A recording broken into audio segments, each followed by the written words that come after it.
ढेरों साधुवाद देना चाहूंगी। भारत जैसे विश्व के सबसे बड़े लोकतंत्र का नेतृत्व करने वाले आदरणीय प्रधानमंत्री श्रीमान नरेंद्र मोदी जी को, जिन्होंने दिल्ली को एक ऐसे कुप्रशासन से, ऐसी आपदा से मुक्त कराया जिसके कारण से दिल्ली वासी 10 साल से अधिक समय से जो दर्द झेल रहे थे, जो तकलीफ पा रहे थे, आदरणीय प्रधानमंत्री मोदी जी के नेतृत्व में उस आपदा से दिल्ली मुक्त हो पाई। प्रचंड जीत भारतीय जनता पार्टी को मिली। दिल्ली ने भर भर के आशीर्वाद दिया और मैं भी आज इस सदन में दिल्ली की जनता को इस सदन के माध्यम से ये बताना चाहती हूं कि जो संकल्प पत्र में वायदे दिल्ली की जनता के साथ किए गए हैं, जब तक वो पूरे नहीं होंगे मैं और मेरी पूरी टीम चैन की सांस नहीं लेंगे। दृढ़ संकल्प है, पूरी समर्पण के साथ, एक निष्ठा के साथ, उत्साह के साथ दिल्ली में काम करना है।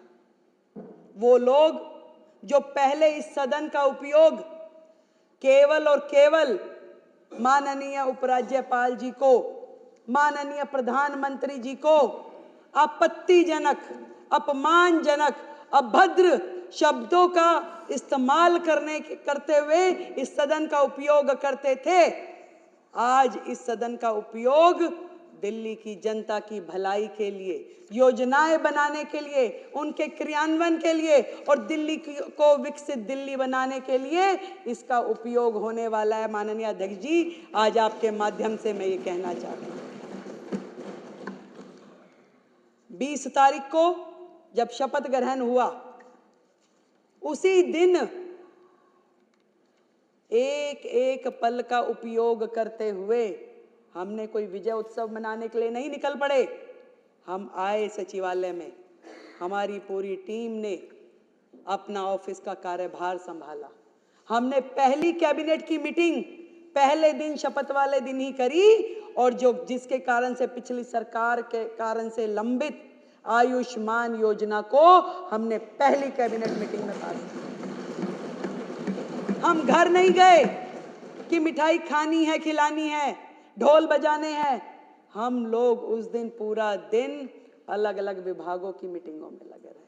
हम गए यमुना जी पे आरती करने के लिए, अपना संकल्प दोहराने के लिए कि हे मां यमुना, जो हमने वायदा किया है, जो हमारे प्रधानमंत्री जी ने यमुना जी के लिए स्वप्न देखा है, जो दिल्ली की जनता का अधिकार है, इस यमुना माँ को स्वच्छ बनाने के लिए पूरा काम कर लेंगे।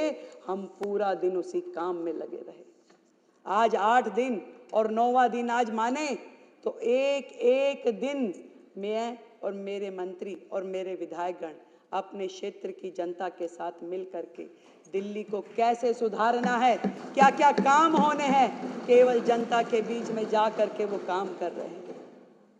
इससे पहले ये लवली जी ने सदन में एक बात कही थी, वो बिल्कुल सही बात है कि पहले जनता को अपेक्षाएं शायद बड़े बड़े प्रोजेक्ट की होती थी कि भाई कम्युनिटी हॉल बना दीजिए, कॉलेज बना दीजिए, स्कूल बना दीजिए, पर 10 सालों में जनता इस लेवल पे आके खड़ी हो गई कि वो कहती कि मेरा सीवर साफ करा दो, मेरी नाली बनवा दो, मेरे गड्ढे भरवा दो। इस कदर दिल्ली की जनता को परेशान करके वर्षों पीछे धकेलने वाली सरकारें आज यहाँ पर नहीं है। आज विपक्ष सामने बैठा होता तो शायद बात करने में कुछ मजा आता, उनके सामने कहने में, उनकी बातें बताने में। दूसरे ही दिन जब शपथ ग्रहण था तो आतिशी जी मेरे कमरे पे आ गई सब विधायकों को लेकर के, और मैंने तो देखा वो तो पहले दिन से ही इसी कार्य में लग गई थी कि क्या किया जाए, कैसे पब्लिसिटी पाई जाए, कैसे मीडिया में आए जाए। बैनर बना लिए गए कि 2500 रुपए कब दोगे। मैंने उनको साथ सम्मान अपने कमरे में बुलाया, बिठाया, पूछा कि बताइए भाई क्या कह रही हैं आप? उन्होंने कहा जी 2,500 रुपये कब दोगे? मैं कहा बड़ी अच्छी बात है, आपको बड़ी चिंता है कि 2,500 रुपये कब मिलेंगे। मैं कहा आतिशी जी, आप जिस 2,500 की बात कर रही हैं आप चिंता ना करें, ये जिम्मेवारी हमारी है। जनता को जो प्रण किया है, जनता के लिए जो वादे किए हैं वो काम हम करेंगे। पर इस बात पे जरूर मुझे हंसी आती है कि 10 साल का कार्यकाल, 3-3 बार की सरकार बनने के बाद सैकड़ों वादे किए, एक भी पूरा नहीं किया। और उसके बाद उनकी इतनी हिम्मत हो जाती है कि हमसे आके पूछते हैं कि ये कब होगा। तो पंजाब में नहीं दिया, दिल्ली में जो जो कहा नहीं दिया, वो काम कुछ किया नहीं, और हमसे आके पूछते हैं कि बताइए कब देंगे। तो मैंने भी मन में किसी शेर की कही, किसी शायर की कही हुई 2 लाइनें मुझे ध्यान आई कि बागवान ने भी न जाने कैसे कैसे शौक पाल रखे हैं। 10 साल का राज किया भाई, एक बार जीते तो 67 सीटें आ गई, दूसरी बार फिर 62 आ गई, फिर तीसरी बार फिर मौका मिल गया। तो दिल्ली की जनता के शौक निराले थे, क्या उम्मीदें थी उनको उनसे कि बागवान ने भी न जाने कैसे कैसे शौक पाल रखे हैं, फूलों के गमलों में कांटे संभाल रखे हैं।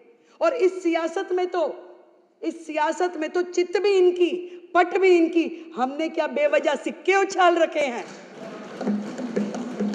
मतलब जब ये सरकार में थे तो भी यही धरने पे बैठते थे, और आज जब ये विपक्ष में हैं तो हमसे सवाल पूछते हैं कि कब करेंगे। भैया ये सरकार में थे तब भी जल मंत्री होने के बावजूद आतिशी जी धरने पे बैठ जाती थी काम करने की बजाय। माननीय मुख्यमंत्री जी जो उस समय होते थे वो तो 26 जनवरी वाले दिन जाके धरने पे बैठ गए। तो इन तो धरना पार्टी है। इन्होंने अपने कार्यकाल में केवल प्रेस कॉन्फ्रेंस, केवल बाइट देना, केवल इंस्टाग्राम ट्विटर पे पोस्टर डालना और मनगढ़ंत कहानियां बनाना, इसके अलावा किया क्या है? इनके विचार, इनकी सोच जिस कदर स्पीड में चलती है उसको तो कोई फॉलो नहीं कर सकता भाई। वो तो यमुना जी में जहर डाल देंगे, इस जन्म में तो जिता नहीं सकते, हरा नहीं सकते, ऐसी ऐसी बात करने वाले, घमंड से भरे हुए, अहंकार से भरे हुए। घमंड और अहंकार तो रावण का भी नहीं चला, तो ये क्या चीज थे? जनता ने एक बार में दिखा दिया कि जनता जब चाहती है तो सर पे भी बिठाती है, और जनता के दिल में से उतर जाओ तो वो सड़क पे भी ला देती है। तो धरने की पार्टी फिर से धरने पे जा बैठी। मैं तो कहती हूँ ये जनता का काम है, जनता ने जो किया है वो उनको समझना पड़ेगा। चैलेंजेस बहुत हैं, बहुत सारी कठिनाइयां हैं, और मैं तो इतना समझ पाई कि जो आतिशी जी बार बार कह रही थी कि कब देंगे कब देंगे, क्योंकि उन्हें पता है कि वो जो सिस्टम छोड़ के गई हैं, जो खजाने खाली करके गई है, वो भी ये सोचती है देंगे कैसे, जरा पूछे तो सही कब देंगे। परंतु मैं पूरे विपक्ष को ये बताना चाहती हूँ कि आज आप जिस भी परिस्थिति में दिल्ली को छोड़ के गए हैं, दिल्ली के लिए जो काम हमें करने हैं, दिल्ली को, नरेंद्र मोदी जी का जो स्वप्न है, जो विजन है दिल्ली के लिए, विकसित दिल्ली का, उसको पूरा करने के लिए हमें जो भी करना पड़ेगा इस दिल्ली के लिए हम करेंगे। दृढ़ता के साथ, संकल्प के साथ, मेहनत के साथ, ईमानदारी के साथ हर एक काम को किया जाएगा। आप लोगों के जैसे नहीं, क्योंकि आपको वादे तो करने आते हैं, निभाने नहीं आते थे।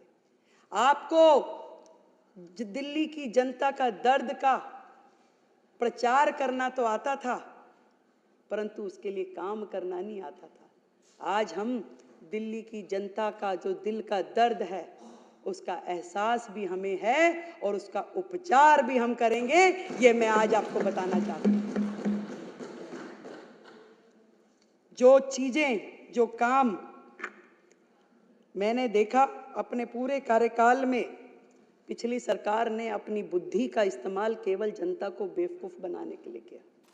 बेवकूफ बनाती रही, कहती रही, वर्गलाती रही, और जब जब काम नहीं हुआ तो गलियाती रही। कभी राज्यपाल जी का नाम लेके, कभी प्रधानमंत्री जी का नाम लेके।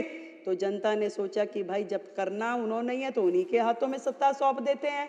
तो इस बार पूर्ण बहुमत की जो सरकार जनता ने बनाई है, दिल की गहराई से मैं दिल्ली की जनता का बहुत बहुत धन्यवाद करती हूँ।